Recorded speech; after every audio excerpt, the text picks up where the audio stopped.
Hello दोस्तों। तो आज हम एक नया टॉपिक स्टार्ट करने वाले हैं इंडियन पॉलिटी में, जो काफ़ी इम्पोर्टेंट चैप्टर आता है, silent feature of the Indian constitution.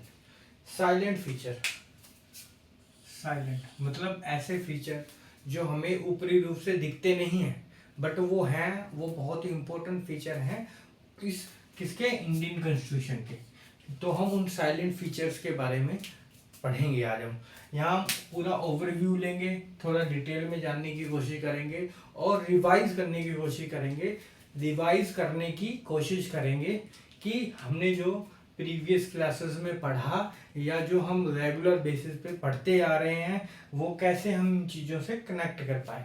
और अगर आपने इस पूरे चैप्टर को, silent feature of Indian constitution के इस चैप्टर को अच्छे से ध्यान से समझ लिया, तो नो डाउट कि आप पॉलिटी का 20 से 30% सिलेबस ऐसे ही कवर कर जाएंगे, रिवीजन कर जाएंगे इसी के थ्रू।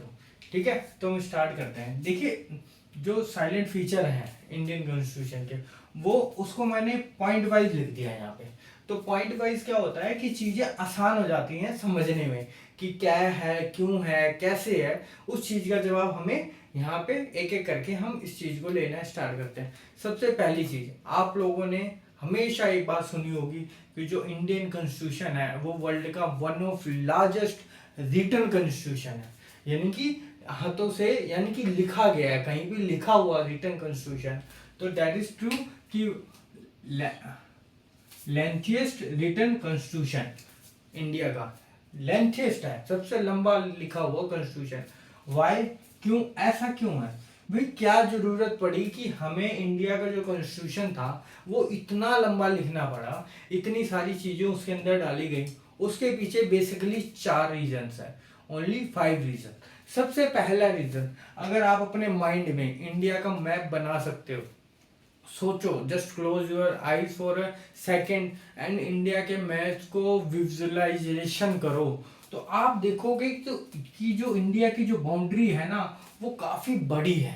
एरिया, जो उसका एरिया है वो काफी बिग एरिया है।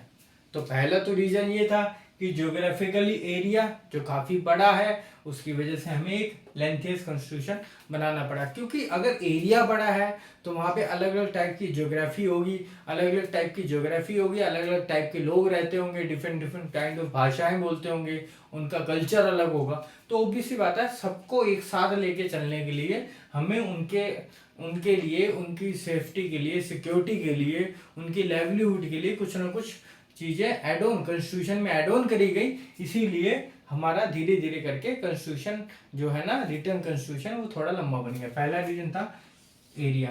दूसरा रीजन था हिस्टोरिक बैकग्राउंड। अब हिस्टोरिक बैकग्राउंड का मतलब क्या है कि आप सोचो, जब इंडियन पेनिनसुला था, अभी भी है, जब इंडिया की बात करते थे उसमें पाकिस्तान भी आता था, बांग्लादेश भी आता था, तो काफी बड़ा एरिया था। तो जो हिस्टोरिक बैकग्राउंड था कि जैसे गवर्नमेंट ऑफ इंडिया एक्ट 1935, तो उसमें भी बहुत ऐसे प्रावधान थे जो हमने एज इट इज ले लिए, तो वो भी काफी लंबा रिटन डॉक्यूमेंट था। तो उसका रीजन वो भी था। तीसरा सबसे इंपॉर्टेंट रीजन क्या था कि जो पूरे देश के लिए, पूरे इंडिया के लिए एक ही कॉन्स्टिट्यूशन होना। आप समझते हो ना कि जैसे अमेरिका है, अमेरिका में अलग अलग सेंटर का अलग रूल है, स्टेट के अलग तरीके से कॉन्स्टिट्यूशन है, बट इंडिया में क्या है, पूरे इंडिया के लिए एक ही कॉन्स्टिट्यूशन है। मतलब सेंटर स्टेट के बीच में कैसे रिलेशन होंगे, कब क्या चीज होगी, कैसे होगी, वो सारे प्रावधान एक ही जगह पे दिए गए हैं। दैट इज वाई कि हमें एक लेंथी कॉन्स्टिट्यूशन बनाना पड़ा, क्योंकि हमने सब चीजें एक ही जगह पे डाली। ये चीज समझ में आ गई। तो अब आपसे कोई ये पूछे कि इंडिया का लेंथियस्ट कॉन्स्टिट्यूशन क्यों है भाई, क्यों इतना बड़ा बनाने की जरूरत थी, अमेरिका की तरह हमने छोटा सा क्यों नहीं बनाया। तो पहला रीजन हम दे सकते हैं कि भैया एरिया बहुत बड़ा था। तो एरिया बड़ा था तो उसमें अंदर डिफरेंट डिफरेंट कल्चर टाइप के लोग रहते थे, तो उनकी सेफ गार्ड के लिए हमने चीजें एड ऑन करी, इसलिए कॉन्स्टिट्यूशन थोड़ा लंबा बन गया। हिस्टोरिक बैकग्राउंड था और ये सारी चीजें। दूसरी चीज ये है, दूसरा पॉइंट, सेकंड पॉइंट क्या है कि रिजिड एंड फ्लेक्सिबल। रिजिड मतलब क्या है? रिजिड मतलब कुछ ऐसे प्रावधान हैं जो आप अमेंड नहीं कर सकते, और अगर कर सकते हो तो उसके लिए आपको बहुत मेहनत करनी पड़ेगी, पार्लियामेंट, स्टेट गवर्नमेंट सबसे परमिशन लेनी पड़ेगी, तब जाके कहीं इसको आप अमेंड कर सकते हो। Like fundamental right. Fundamental right, अगर आपको कॉन्स्टिट्यूशन में फंडामेंटल राइट में कोई अमेंडमेंट करना है तो आपको स्पेशल अमेंडमेंट करना पड़ेगा। कोई स्टेट सेंटर से रिलेटेड कोई रूल को अमेंड करना है तो आपको काफी एक लॉन्ग प्रोसेस से निकलना पड़ेगा, दैट इज रिजिड, जो एक रिजिड हो जाता है, काफी मुश्किल हो जाता है। फिर सेकंड चीज है फ्लेक्सिबल, ये फ्लेक्सिबल भी है। जैसे आप लोगों ने अभी बहुत न्यूज में चल रहा होगा या सुना होगा अक्सर, कुछ टाइम पहले बहुत सिटीजनशिप अमेंडमेंट एक्ट आपने सुना होगा।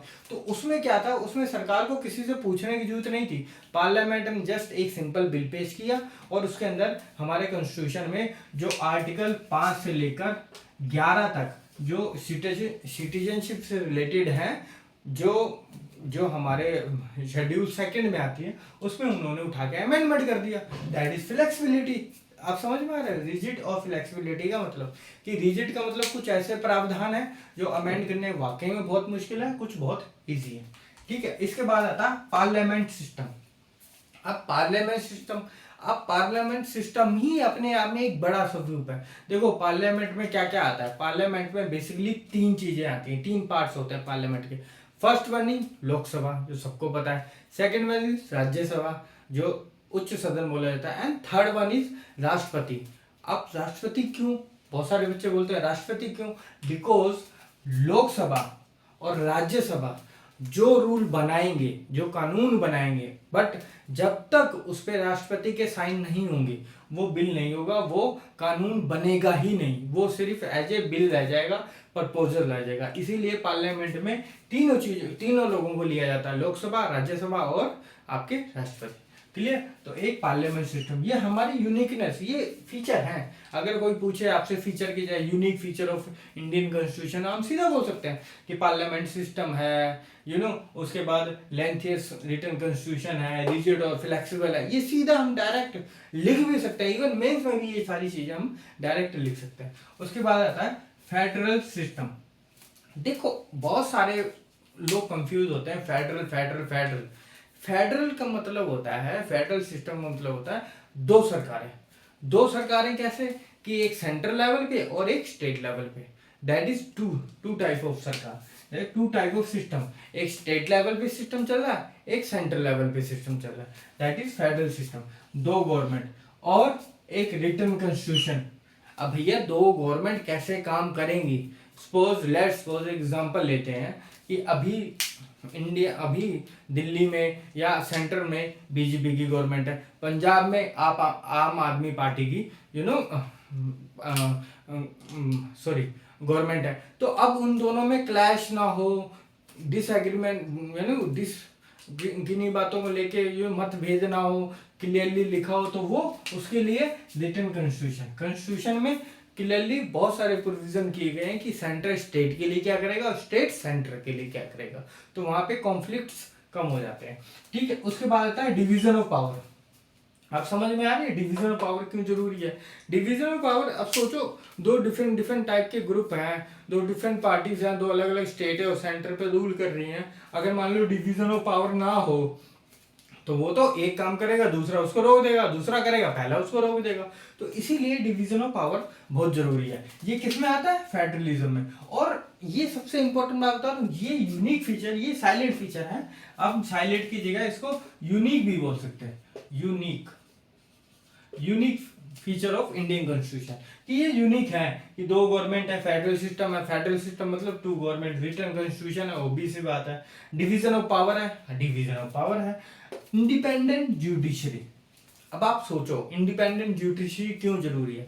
आपने कई सारे ऐसे सुप्रीम कोर्ट, हाई कोर्ट के जजमेंट सुने होंगे जिसमें सुप्रीम कोर्ट और हाई कोर्ट ने स्पेसिफिकली सेंट्रल या स्टेट गवर्नमेंट के बहुत सारे लॉज को कैंसिल कर दिया कि नहीं, ये अकॉर्डिंग टू कॉन्स्टिट्यूशन गलत है। तो हमारे जो इंडियन जुडिशरी है वो इंडिपेंडेंट है। किससे इंडिपेंडेंट है? पॉलिटिकली सिस्टम से। वो पार्लियामेंट को जवाबदेही नहीं है, इसलिए इंडिपेंडेंट है। क्लियर? तीन टाइप की हमारी जुडिशरी सिस्टम है। सबसे नीचे आती है लोअर कोर्ट, फिर आता है हाई कोर्ट, और सबसे ऊपर आता है सुप्रीम कोर्ट। ये तीन टाइप की हायरार्की है हमारे किसमें, जुडिशरी सिस्टम में। तो यहाँ तक ये चीज समझ में आ गई कि फेडरल सिस्टम है। फेडरल क्यों है? क्योंकि दो गवर्नमेंट है। अब दो गवर्नमेंट है, वो चलेंगी कैसे? आप सोचो, अगर फेडरल सिस्टम में दो गवर्नमेंट है तो वो चलेंगी कैसे भैया? जब तक वहां पे कहीं लिखा हुआ, डिटेल में लिखा हुआ ना हो कि भी ये रूल्स हैं, इस अकॉर्डिंग काम करना चाहिए। तो कहाँ लिखा है? रिटन कॉन्स्टिट्यूशन है। अब वो रिटन कॉन्स्टिट्यूशन तो है, पर रिटन के साथ साथ उसमें जो पावर डिवाइडेशन है, क्या वो भी है? हाँ, वो भी है, पावर डिवाइडेशन ऑफ पावर। उसके बाद क्या आता है? Independent judiciary. मान लो सेंट्रल गवर्नमेंट ने स्टेट गवर्नमेंट को कुछ वादे किए, पर वो नहीं किए पूरे, पर तो स्टेट गवर्नमेंट सेंट्रल गवर्नमेंट के खिलाफ कोर्ट में जा सकती है कि भाई साहब हमारे साथ अन्याय हुआ है, हमारे साथ न्याय करो। तो वो इंडिपेंडेंट जुडिशरी आ जाएगी। क्लियर इस बात को? फिर आता है फंडामेंटल राइट्स, डीपीएसपी है फंडामेंटल ड्यूटीज। देखो, इस चीज को मैंने ना चाहता तो मैं इसको बिल्कुल अलग भी एक एक करके लिख देता, ये वेस्ट ऑफ टाइम होता। सच बता रहा हूँ, waste of time, waste of resources, waste of knowledge. आप अपने दिमाग में एक्स्ट्रा चीजें डालने की कोशिश करते हैं। यहाँ पे सिंपल समझ लो, फंडामेंटल राइट क्यों है यूनिक? क्योंकि बहुत ऐसे देशों में फंडामेंटल राइट नहीं है, हमारे देश में है, दैट इज साइलेंट फीचर। फिर DPSP, director principle of states policies, कि कुछ ऐसी चीजें हैं जो स्टेट को करनी ही है कुछ काम करने से पहले। जैसे सिंपल सी बात है, अगर हम बात करें तो आपने अभी civil code, uniform civil code की बात पढ़ी होगी, आर्टिकल 44 में, राइट। 44 में आपने यूनिफॉर्म सिविल कोड की बात करी होगी, सबके लिए समान कानून होंगे डिवोर्स के लिए, राइट। उसी तरीके से लोगों को रोजगार देने, अगर सरकार जब कुछ लॉ बनाएगी तो उसमें देखेगी कि लोगों को रोजगार मिलेगा नहीं मिलेगा, कैसे है। मतलब अगर कोई भी, ये है ना DPSP, director principle of state policy, direct principle of state policy, मतलब स्टेट कोई पॉलिसी बनाएगा तो उसको पहले देखेगा कि मतलब लोगों की भलाई इससे कैसे हो सकती है, उस चीज को यहाँ पे नोटिस करें। फिर आता है फंडामेंटल ड्यूटीज। अब जब सरकार आपको फंडामेंटल राइट भी दे रही है, फिर सरकार आपके बारे में ये भी सोच रही है कि नहीं, इनको कोई भी चीज हम लॉ बना रहे हैं तो लोगों के हितों के लिए होना चाहिए। तो फिर सरकार आपसे उसके बदले में कुछ चाहती है। क्या चाहती है? कि भाई आप ना कुछ अपनी ऑब्लिगेशंस देश के प्रति आप निभाओ। जैसे कि भाई जो नेशनल मोन्यूमेंट्स हैं, जो नेशनल हमारे हीरोज हैं, जैसे महात्मा गांधी हो गए, तो उनकी आप रिस्पेक्ट करो, ठीक है। नेशनल फ्लैग की आप रिस्पेक्ट करो, ठीक है। आप इन्वायरमेंट को बढ़ाने में सरकार का सहयोग दो, आपस में भाईचारा रखो। तो इस टाइप का ये है फंडामेंटल ड्यूटीज। आप इसको डिटेल में आर्टिकल 51A है इंडियन कॉन्स्टिट्यूशन में, जो 42nd कॉन्स्टिट्यूशन अमेंडमेंट एक्ट के अंतर्गत आया। 42nd कॉन्स्टिट्यूशन अमेंडमेंट एक्ट के अंतर्गत आया जब इंदिरा गांधी की सरकार थी, राइट। तो उस टाइम पे ये आया। तो जब ये आया तो इसमें क्या क्या है, कुछ 11 फंडामेंटल राइट है, वो ड्यूटीज है, सॉरी, वो आप डिटेल में पढ़ लेना। मैं यहाँ आपको बेसिक बता रहा हूँ कि इंडियन कॉन्स्टिट्यूशन के जो फीचर्स हैं वो क्या है। क्लियर। इसके बाद आता है इमरजेंसी प्रोविजंस।